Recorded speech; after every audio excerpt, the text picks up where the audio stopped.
everybody, welcome back to another video. Today's video I'm very excited for. We are going to be doing a bit of a reading vlog. I don't actually know how long this will last. Might be just today, maybe it'll go into tomorrow, I'm not really sure. But I am definitely planning on spending most of today dedicated to just reading. So before we get started, don't forget to subscribe to the channel, like this video, and leave a comment below, of course, yada yada yada. You all know these things.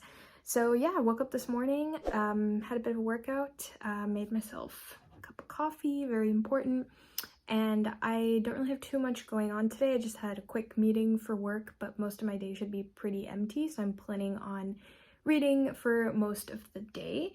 So I thought I'd share quickly what I'm going to be reading, and of course as I get through some of this stuff, I will talk about it with you guys and let you know what I'm thinking about the things that I'm reading. So first we've got here The Refugees by Viet and Nguyen. This is the author of the Pulitzer Prize winning book The Sympathizer. I actually haven't read The Sympathizer, but I thought I would start with this book, which is a collection of short stories. I'm almost done with this book. I'm about like halfway through this book, so I'm gonna finish that up this morning. That's the plan. So that'll be the first thing that I'm reading. I'm also currently in the middle of the audiobook of Blowout, which is Rachel Maddow's. I don't think it's actually a new book. I think it's over a year old, but she just won a Grammy for that book, for the audiobook narration. So I'm super excited to kind of still continue going through that. That one is a nonfiction book. It is about the oil and gas industry, natural gas and fracking, and how it's all kind of related to Russia and their political ambitions and sort of the history of that whole industry. So it's been really exciting so far, but also very educational. So I'm really excited to kind of keep going through that. Assuming I get through those, the next book on my list is The Inland Sea by Madeleine. I don't know too much about this book, but I do know that it kind of centers around this woman who is a 911 operator, essentially. I've heard very good things about this. I'm really excited for it. If on the off chance I get through all of that, which I probably won't, the next book on my list is Cracking India by Bapsi Sidhwa. Bapsi Sidhwa is a Pakistani author, and I actually got this recommendation over from Nashwa. I will link her channel below. I love watching her videos, and she is an awesome Pakistani booktuber. So she is a big fan of Bapsi Sidhwa, so I got this book, and I'm really excited to read it. I've heard it's about, I don't, again, know too much about it, but it's about partition era India and Pakistan, and it sort of is from the perspective of a Parsi family. So if I happen to get into this one, I'll talk more about it, but I may not, so we'll see. So I'm basically just trying to finish reading a bunch of books before the end of March, which is coming up here in just a few more days. So we'll see how far we get through this. Let's get started with this day and potentially multi-day vlog. We'll see where this goes.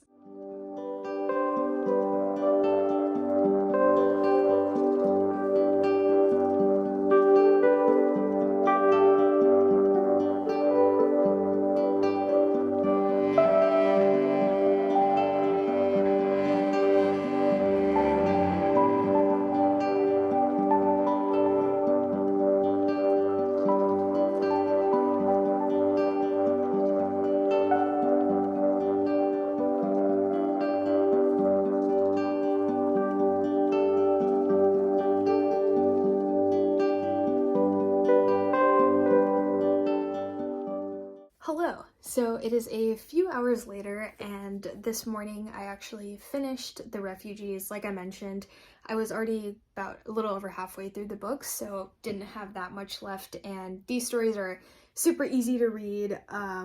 It went by super quickly, so just wanted to give a quick update there. I really enjoyed this book, and I think for anyone looking to get into heavier topics that can come up in things like the PTSD that comes with being caught in the middle of a war and losing family members, and just the difficult types of topics that authors like Viet and Nguyen write about. Short stories can be a great way to do that because you get this slice of understanding what that experience is like, but you don't have to commit to an entire book. I really appreciated the short story format for this as well, because you got to see so many different perspectives of many different characters who had interacted with the events of the Vietnam War, etc., in so many different ways. And so I thought that that piece of it was really illuminating as well.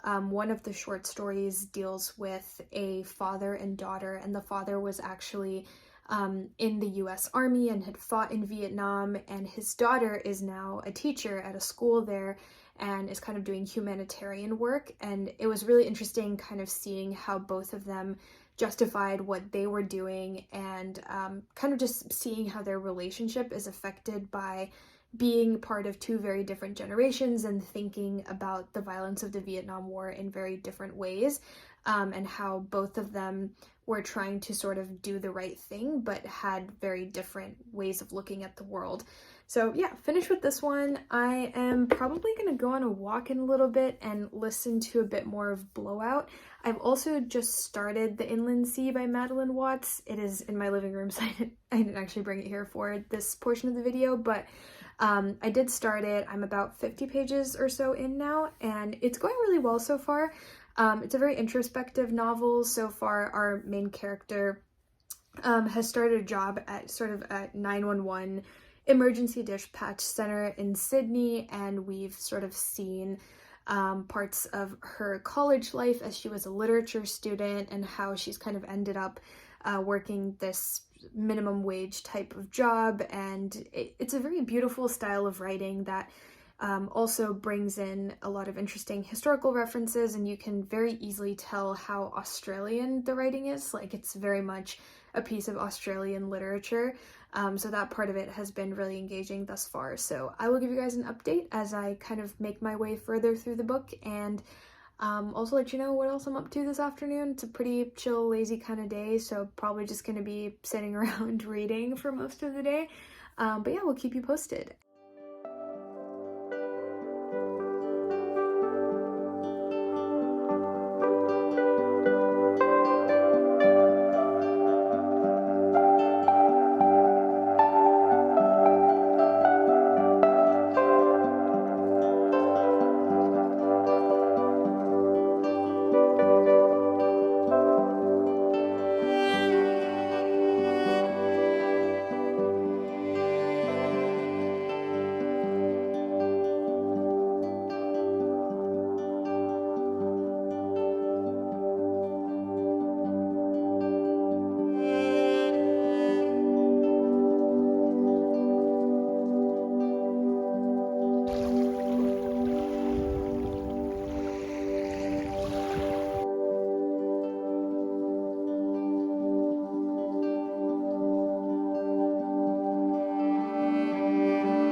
Hey guys, so it's been a few hours and it is currently 10:30 p.m. and I just finished up The Inland Sea by Madeleine Watts. Now, I talked a little bit about this book before when I was a little bit of the way into it, but I wanted to kind of give an overall overview of it because I think I didn't quite fully understand it until a majority of the way through the book.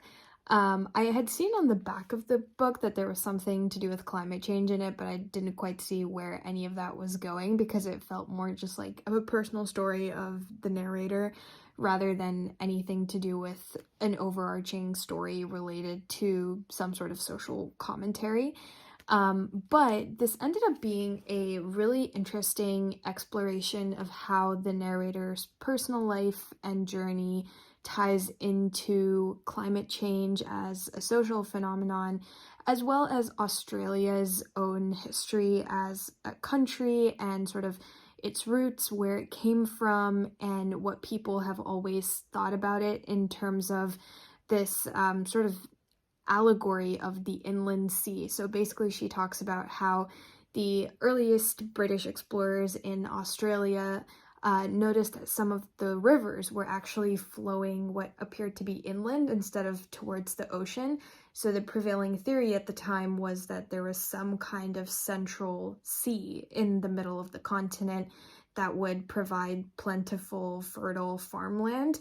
Obviously, as we know now, Australia is pretty much just a giant desert throughout the whole thing, besides the coastal areas where there are pretty big cities. And so that myth was essentially just burst as people sort of looked for it and inevitably realized that there was no inland magical sea that's going to save them. And that's kind of being reflected in this modern day journey related to climate change and the horrible fires that keep happening there, the floods that keep happening there, and just what the people today are having to deal with.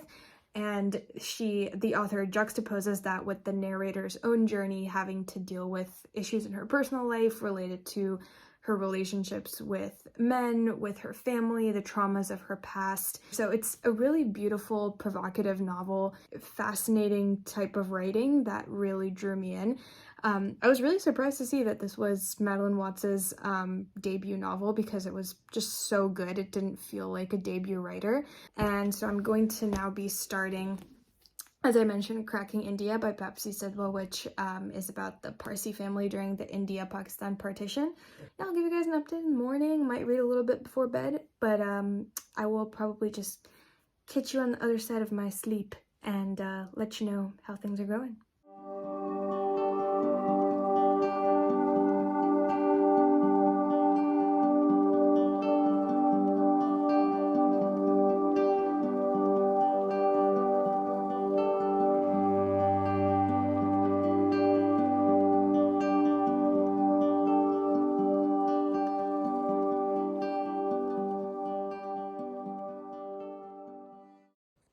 Hey guys, so it is much later. It is like very late at night right now. I'm about to go to sleep soon. I'm making very slow progress through cracking India, but I'm really enjoying it thus far. So far it's kind of still in the exposition part of the book, talking about sort of the Parsi community in Pakistan and sort of how they're thinking about the potential for independence from the British and sort of what their plan is and what that community is going to do, because they're not really part of the Hindu or Muslim or British communities, which are sort of the communities where power is centered in that society.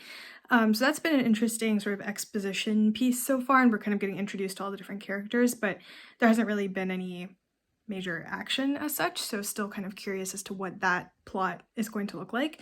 I know I said this was going to be a one-day vlog, then it turned to a two-day vlog. Now I'm saying it's going to be a three-day vlog, but honestly, I don't know how long this is going to end up being. Whenever I finish this book is when this vlog will end.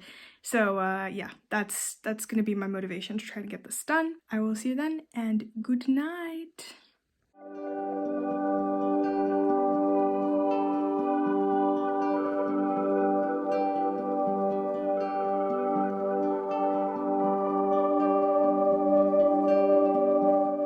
So it's the next day actually, but I did finish Cracking India yesterday on the train and thought that book was amazing. It was fantastically thought-provoking, and the partition of India and Pakistan is obviously an issue that I have thought about a lot, given that my family is from India and it's something that affected my grandparents' generation and so many other families there. And I think the way that Bapsi Sidhwa kind of writes about that experience from a Parsi perspective is really interesting, because it almost feels like a more neutral perspective, because you typically read about partition from the context of either a Hindu perspective or a Muslim perspective or a British perspective. You never kind of see those smaller minorities that were also obviously affected by everything that was happening and the violence and all the changes that were going on. And those voices of people like Parsis or Christians or other minorities in that region, you don't really hear about them as much. So I think that was a really interesting element. I also thought a really interesting decision that she made was to tell the story from the perspective of a child. So the narrator, Lenny, is only 8 years old towards the end of the book, and even younger earlier on. So you kind of hear about these very heavy topics from the perspective of someone who has a ton of innocence, and it's a really good way of looking at the type of violent conflict that partition was, because it kind of shows the senselessness of it. Of, you know, she questions at points like, these are people who were friends and neighbors just a few weeks ago, why are they now turning on each other? It doesn't make any sense. And when we think about global conflicts happening in the world today, which are obviously too many to name, we typically, you know, add in all this politics and all this context, and that kind of makes us choose a side, one way or the other. But when you think about things from the perspective of a child who doesn't really understand all of the politics and everything that goes behind it, and really is able to distill a situation down to the very basics, it's like, yeah, why are these people fighting each other? You know, no one's really at fault in why situations turn violent, but once they do, people just kind of get, you know, wrapped up in the craze of it, without even having a real reason for perpetuating violence against one another. So yeah, I'm gonna end this vlog here, and we'll talk more about the books that I read in my March wrap-up, which should be coming up later this week. So hope you guys enjoyed this reading vlog, seeing a bit of my life outside of just books. But yeah, it's been a lot of fun, and I will see you guys in the next video. Bye bye!